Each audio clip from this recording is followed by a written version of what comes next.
ស្ដីពុកម៉ែបងប្អូនលោកគ្នាញ៉ានេះយើងមករៀនលេខចែកតោះយើង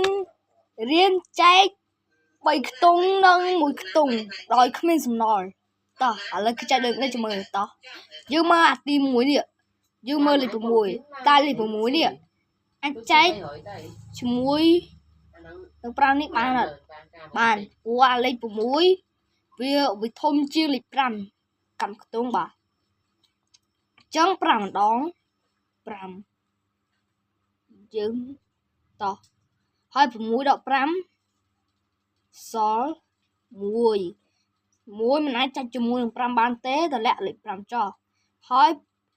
15នេះចាច់ជាមួយនឹង5បានព្រោះលេខ15នេះវាធំជាងលេខ5អញ្ចឹង5 3ដង5 3ដង15 0 0តម្លាក់0ចោះហើយ0នេះមិនអាចចែកនឹង5បានទេថែម0ទៀត0 5ដង0 នេះដោយរបស់ខ្ញុំដែលធ្វើវិច័យតោះមួយទៀតខ្ទង់ទី2 408ចែកជាមួយនឹង4យើ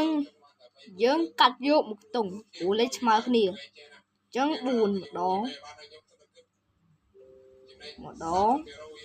4 0 0អាចចែកជាមួយនឹងបានចែកជាមួយ0មិនអាចចែកជាមួយនឹង4បានទេអញ្ចឹងថែម0មួយទៀតអញ្ចឹង0 4ដង0ហើយ0ដក0ហើយចម្លាក់8ចុះ8ចែកនឹង4កើតព្រោះលេខ8វាធំជាងលេខ4អញ្ចឹង4 2ដង8តោះសម្រាប់មុនដាក់រួចហើយអូខេតោះវីដេអូខ្ញុំបានបញ្ចប់ហើយបាទសូមគោរពលា